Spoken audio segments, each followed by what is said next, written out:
son called Dudley. There was no, and in their opinion, there was no finer boy anywhere. The Dursleys had a small son called Dudley, and in their opinion, there was no finer boy anywhere. The Dursleys had everything they wanted, but they also had a secret, and their greatest fear was that somebody would discover it. They didn't think they could bear it if anyone found out about the Potters. The Potters.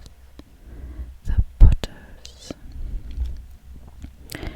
Mrs. Potter was Mrs. Dursley's. Mrs. Potter was Mrs. Dursley's sister, but they hadn't met for several years. But they hadn't met for several years. But they hadn't met for several years. In fact, Mrs. Dursley pretended she didn't have a sister, because her sister and her good-for-nothing husband were as un-Dursleyish as it was possible to be. The Dursleys shuddered to think what the neighbors would say if the Potters arrived in the street. The Dursleys knew that the Potters had a small son too, but they had never even seen him. This boy was another good reason for keeping the Potters away. They didn't want Dudley mixing with a child like that. When Mr. and Mrs. Dursley woke up on the dull grey Tuesday, our story starts. There was nothing about the cloudy sky outside to suggest that strange and mysterious things would soon be happening all over the country. Mr. Dursley hummed as he picked out his most boring tie for work, and Mrs. Dursley gossiped away happily as she wrestled a screaming Dudley into his high chair. None of them noticed a large tawny owl flutter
Mr. Dursley couldn't bear people who dressed in funny clothes, the get-ups you saw on young people.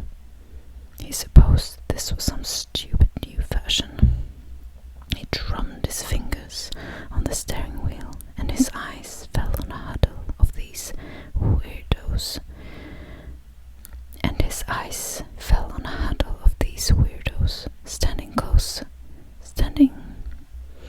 Standing quite close by. They were whispering excitedly together. Mr. Dursley was enraged to see that a couple of them weren't young at all. Mr. Dursley was enraged to see that a couple of them weren't young at all. Why, that man had to be older than he was, and wearing an emerald green cloak. The nerve of him! But then it struck Mr. Dursley that this was probably some silly stunt. These people were obviously collecting for something. Yes, that would be it. The traffic moved on, and a few minutes later, Mr. Dursley arrived in the Grunning's car park, his mind back on trails. Mr. Dursley always sat with his back to the window in his office on the 9th floor. If he hadn't, he might have found it. Hard to concentrate on drills that morning.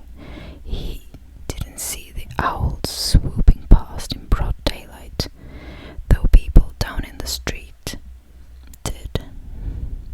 They pointed and gazed open-mouthed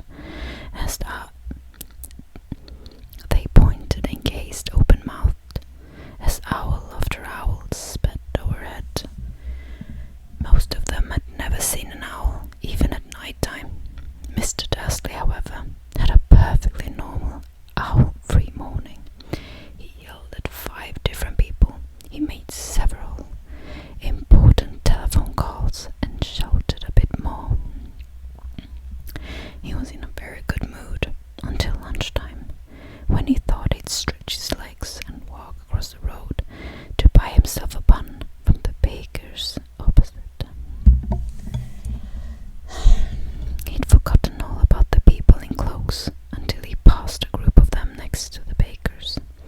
He eyed them angrily as he passed. He didn't know why, but they made him uneasy. This lot were whispering excitedly too, and he couldn't see a single collecting tin. And he couldn't see a single collecting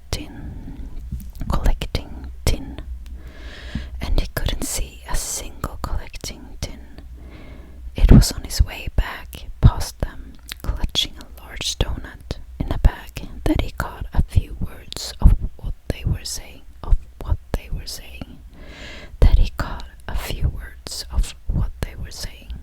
The Potters, that's right. That's what I heard. Yes, the Potters, that's right. That's what I heard. Yes, their son, Harry. Mr. Dursley stopped dead. Fear flooded him. He looked back at the whisperers as if he wanted to say something to them, but thought better of it. He dashed back across the road, hurried up to his office, snapped at his secretary not to disturb him, seized his telephone and had almost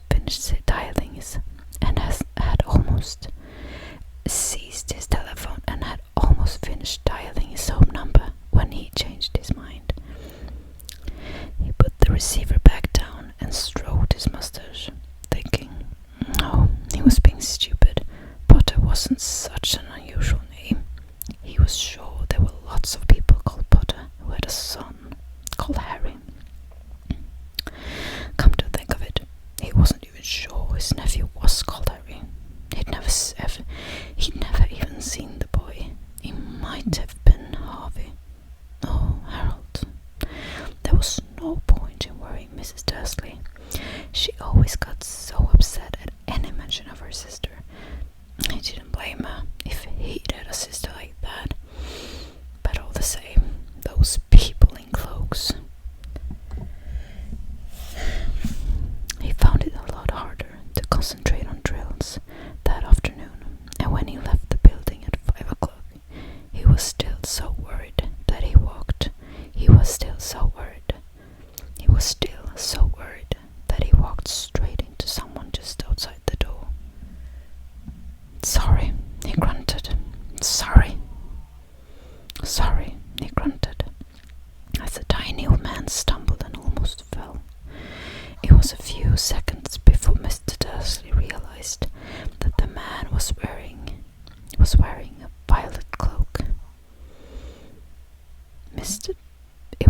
seconds before Mr. Dursley realized that the man was wearing a violet cloak.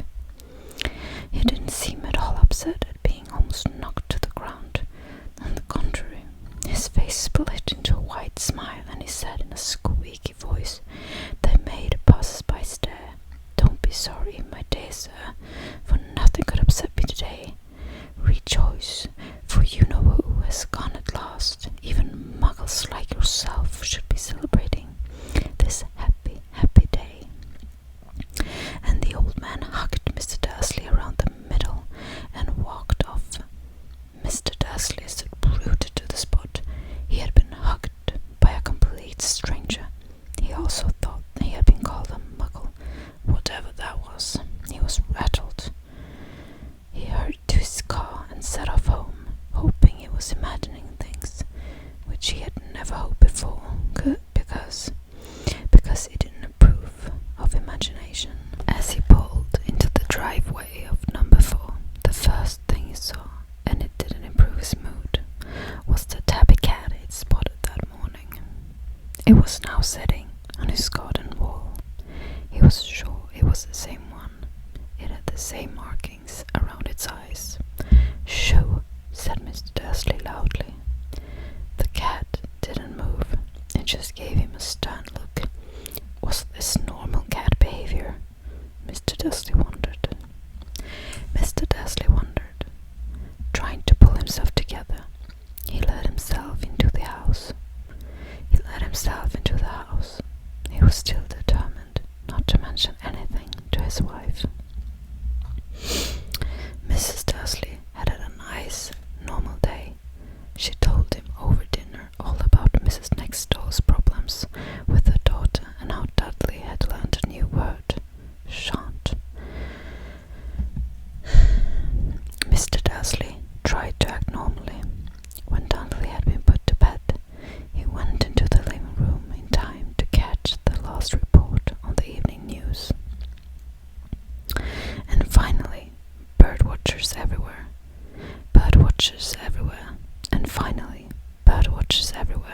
have reported that the nation's owls have been behaving very unusually today. Although owls normally hunt at night and are hardly ever seen in daylight, there have been hundreds of sightings of these birds flying in every direction since sunrise. Experts are unable to explain why the owls have suddenly changed their sleeping pattern.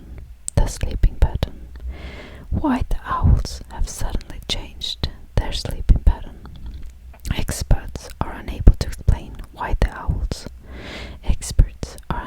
explain why the owls have suddenly changed their sleeping pattern.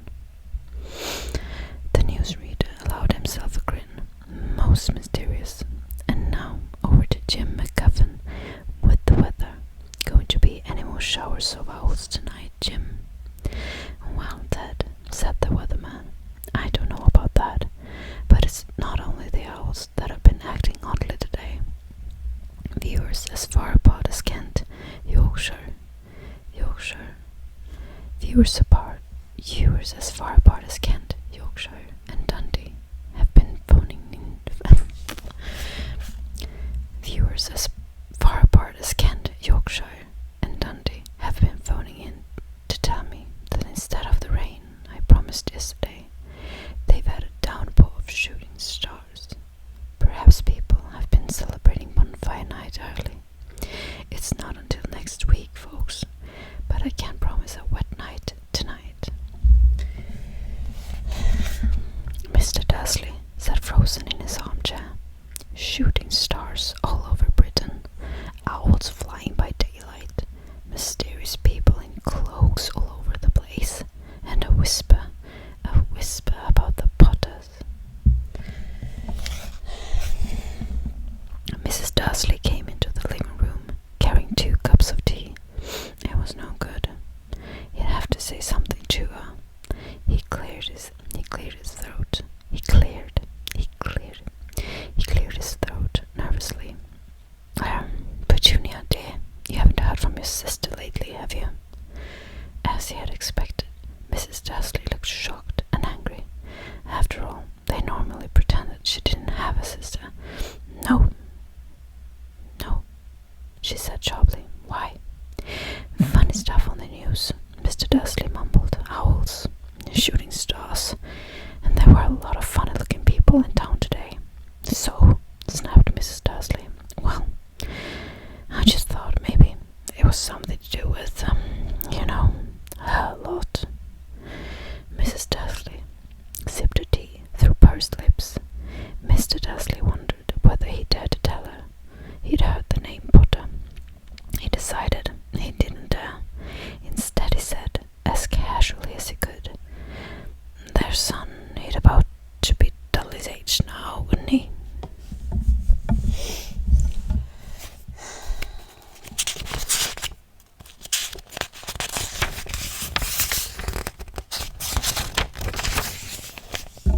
if you ask me. Oh yes, said Mr. Dursley, his heart sinking horribly. Yes, I quite agree. He didn't say another word on the subject as he went upstairs to bed. When Mrs. Dursley was in the bathroom, Mr. Dursley crept to the bedroom window and peered down into the front garden.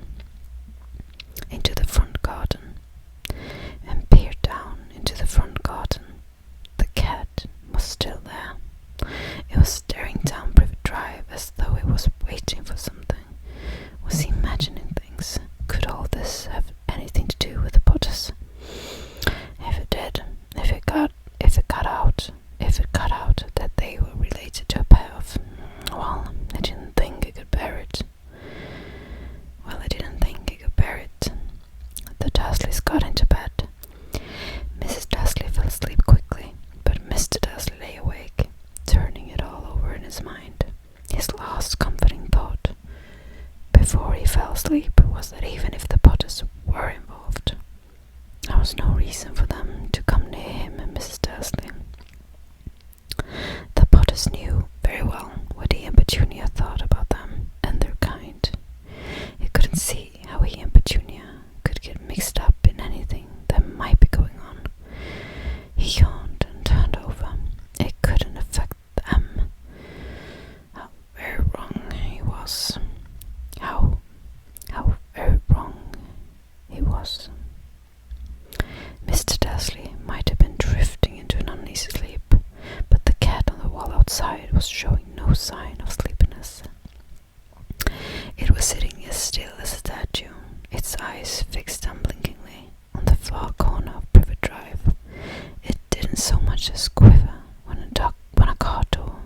It didn't so much as quiver when a car door slammed in the next street, nor when 2 owls swooped overhead. In fact, it was nearly midnight before the cat moved at all. A man appeared on the corner the cat had been watching, appeared so suddenly and silently you'd have thought he just popped out of the ground. The cat's tail twitched and its eyes narrowed. The cat's tail twitched and its eyes narrowed. The cat's tail twitched and its eyes narrowed. Nothing like this man had ever been seen in Privet Drive. Nothing like this man had ever been seen in Privet Drive. Nothing like this man had ever been seen in Privet Drive. He was tall, thin, and very old, judging by the silver of his hair and beard. He was tall, thin, and very old, judging by the silver of his hair and beard, which were both long enough to tuck into his belt. He was wearing long robes, a purple cloak which swept the ground, and high-heeled.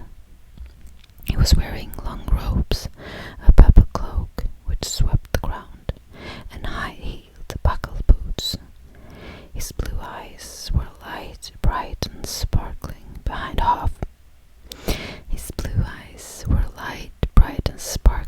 half moon spectacles, and his nose was very long and crooked, as though it had been broken at least twice.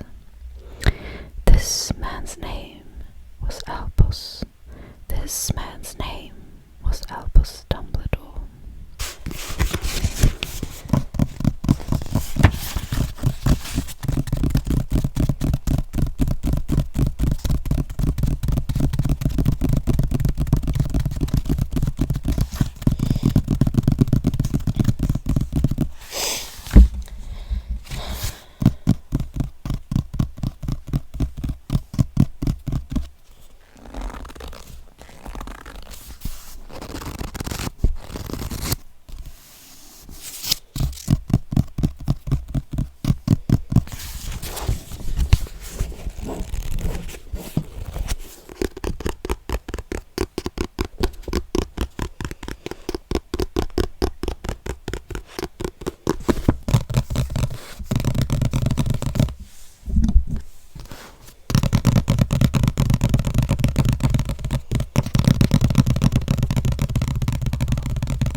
was